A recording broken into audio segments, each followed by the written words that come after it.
Assalamualaikum warahmatullahi wabarakatuh. Perkenalkan nama saya Kemlang Putranta dengan NIM 5087228 dari kelompok 2. Di sini saya akan mempresentasikan materi tentang pemberian feedback dalam pembelajaran serta perbedaan individu dan persiapan belajar dengan kinerja mandiri, bermutu dan terukur.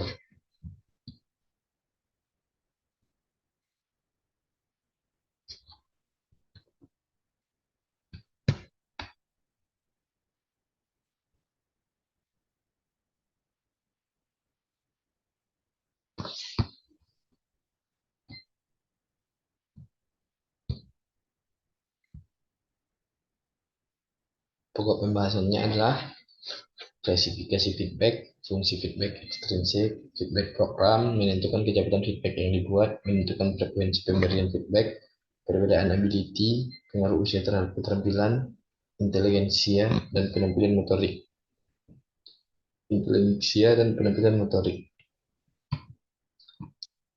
Yang pertama, klasifikasi feedback. Strategi umpan balik langsung. Umpan balik yang segera diberikan setelah pembelajaran dan memberikan respon atau menyelesaikan tugas. Strategi umpan balik langsung lebih efektif karena dapat mencegah agar kesalahan tidak tertanam dalam memori pembelajar. Strategi tidak langsung. Umpan balik yang diberikan beberapa jam, beberapa minggu, atau sekian lama setelah selesainya sebuah tugas atau ulangan. Fungsi feedback ekstrinsik. Umpan balik ekstrinsik yaitu umpan balik yang berasal dari luar dirinya sendiri. Fungsinya terciptanya sebuah komunikasi yang baik dari dua arah. Misalnya, di perusahaan, apabila ada umpan balik positif, tentunya akan membuat kualitas karyawan meningkat. Sebaliknya, bila ada umpan balik negatif, tidak tersampaikan dengan baik dan memberi dampak negatif pula. Feedback program. Tujuan klarifikasi. Program harus memiliki tujuan yang jelas dan terukur. Sumber feedback, instruktur, rekaman video, perangkat pelacakan gerakan, atau rekan sesama yang akan memberikan umpan balik kepada peserta. Frekuensi feedback. Seberapa sering umpan balik akan diberikan. Jenis feedback. Visual, auditif, atau kinestik sesuai dengan dua jenis keterampilan motorik yang diajarkan. Umpan balik positif dan kritik. Umpan balik positif untuk memotivasi peserta, serta umpan balik kritik yang konstruktif untuk memperbaiki kesalahan.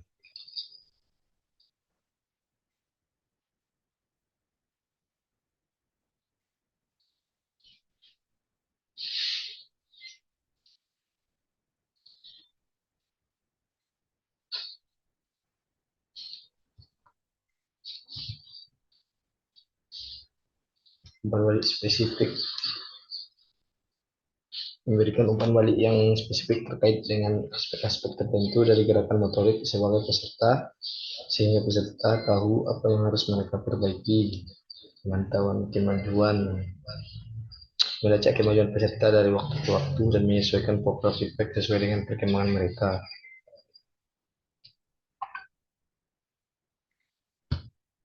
Umpan balik sendiri mengajarkan peserta untuk memberikan umpan balik kepada diri mereka sendiri dengan memahami gerakan dan persamaan mereka selama aktivitas motorik. Rekaman dan analisis, mencatat dan menganalisis hasil latihan baik dengan rekaman video atau alat bantu teknologi lainnya untuk mendukung proses evaluasi. Perbaikan berkelanjutan. Penghargaan dan penguatan positif. Memberikan penghargaan dan penguatan positif atas pencapaian keterampilan motorik yang baik atau memotivasi peserta. Yang terakhir, evaluasi program. Evaluasi program secara berkala untuk memastikan efektivitasnya dan mengidentifikasi area yang perlu diperbaiki. Menentukan kecepatan feedback yang dibuat. Umpan balik cepat atau fast feedback bertujuan untuk mengetahui kesulitan siswa pada materi yang diajarkan dan mempersiapkan siswa untuk menghadapi pembelajaran selanjutnya sehingga mengefektifkan pembelajaran.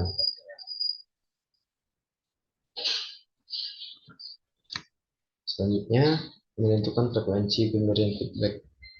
Frekuensi umpan balik juga harus didasarkan pada komunikasi yang efektif Komunikasi adalah pertukaran informasi antara ide Anda dan penyedia atau penerima umpan balik Anda. Contohnya teman dengan teman atau dosen dengan teman, dosen dan mahasiswa. Perbedaan ability.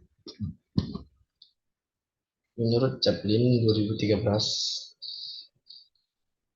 ability atau kemampuan kecakapan, ketangkasan atau bakat atau kesanggupan merupakan tenaga atau daya kekuatan untuk melakukan suatu perbuatan. Sedangkan menurut Robinis 2015, kemampuan bisa memerlukan kesanggupan bahwa sejak lahir atau merupakan hasil latihan atau praktik.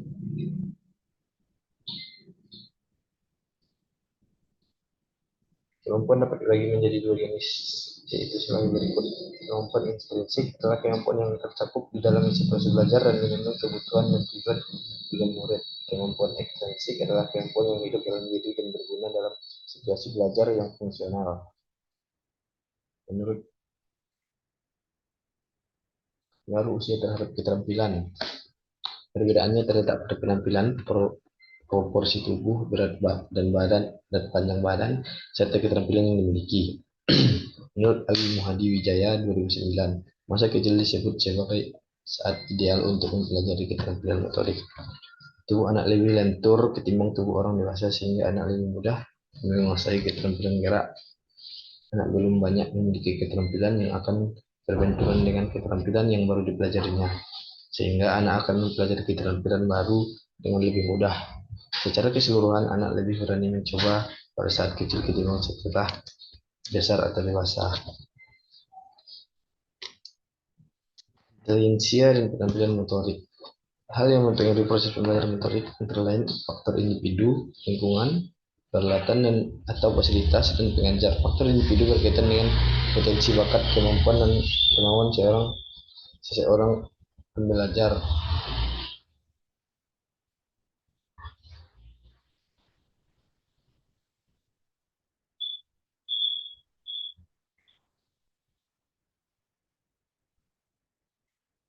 Intelijensia dan keterampilan motorik diartikan sebagai kecakapan, kemampuan dan kepandaian seseorang yang terdapat dalam diri manusia. Pertama, kesiapan aspek fisik. Aspek fisik adalah motorik. Aspek fisik dan motorik adalah segala kemampuan atau perkembangan yang berhubungan dengan tubuh, yaitu seperti tinggi badan, berat badan, dan lingkar kepala yang bisa menjadi indikator kesehatan dan status gizi anak. Stimulasi yang dapat diberikan orang tua untuk mengembangkan kemampuan fisik anak, ajak anak bermain dengan tangan seperti memindahkan bola dari kotak lain, menyusun cincin donat, menyusun balok, dan membuka halaman cerita sendiri. Bermain di area bermain, mulai dari perosotan, ayunan, tongkat, dan masih banyak lagi. Dorong anak untuk mengikuti olahraga seperti berenang, bersepeda, atau aerobik untuk mempelajari cara menyeimbangkan tubuh sambil berdiri dengan satu kaki.